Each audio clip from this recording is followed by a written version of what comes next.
You've seen it all over. You've seen it in the news. You've heard celebrities talking about it. You've heard Perez Hilton talking about it. But do you actually know anybody taking it? We'll get back to that. So we're going to talk about today Ozempic, or more specifically, the semaglutide. So Ozempic is a brand, just like Mounjaro and Wegovy, of this semaglutide. And so Ozempic is a brand. It's not a medicine. It's a brand of medicine. So I just wanted to put that out there so people know that we're talking about that. But we kind of don't know about any of the others, right? So I guess... Well, I know a little bit about Mounjaro. Yeah. I was looking into it as well. I've never heard about any of the others before. The other brands. Ozempic, I guess Ozempic has a really good marketing. I don't know. Well, you know, the song that they're always singing, I can't sing it because right now we don't have the rights for that. So, but you all know it. You've seen it on TV. You know the song. Oh, Ozempic. We don't have ads here for it. That's it. But I don't know if we can use that. Even though it's a European brand, right? Is it?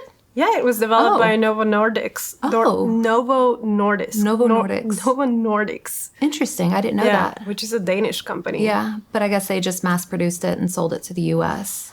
I guess they originally developed it. Mm-hmm. I don't know if they still hold the rights to it or what happened, because what I read is that they originally developed it and put it on the market. Okay. And then whatever happened next. But they are the inventors or makers. That's interesting. I didn't know that. So there's a fun fact for you. We're already learning about Ozempic. Like, how fun is that? Well, let's get into the details of it. Like, what exactly is it? What is Ozempic? What does it do to you? Why is everybody taking it? Is it only for diabetes? Is it for weight loss? Like, there are so many questions that we're going to cover in this episode.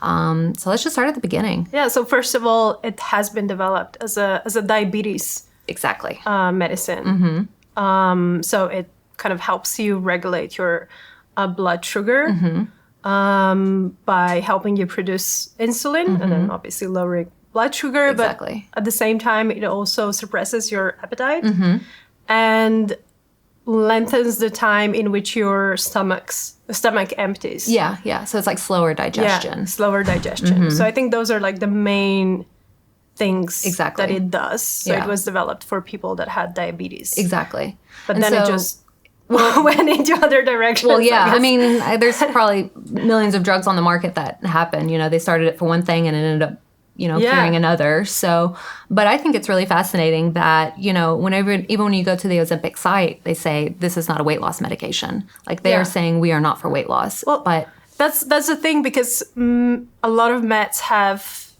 as I understand it, on-label use and off-label use. Yeah. And they cannot market for off-label use because that means that they haven't done trials for it. Exactly. They can only market for what they've done trials for. So that's like stage 1, stage 2, 3, and 4.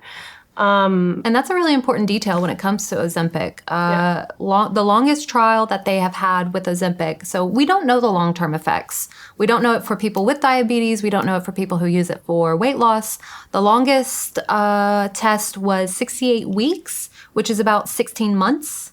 And that's the longest trial testing that they have had. But it wasn't for so much for weight loss as it was just for diabetes treatment. But they saw the weight loss was happening, so they, did the science behind it as well. And they were like, oh, okay, cool. We're getting this data as well. And so, if you ask what are the long-term effects of Ozempic, we just don't know. Yep. Well, there's some reported, right? But I guess like the most drastic ones are depression and suicidal thoughts. Okay. That I've found. Yeah. That haven't been confirmed as kind of long-term, but can be correlated with taking of the drug. Wow. Yeah. But like the problem is that some effects are long-term, right? Yeah, exactly. And we just don't know what they are yet. Yeah. It's new. I think it came on the market in 2017, I'm pretty sure.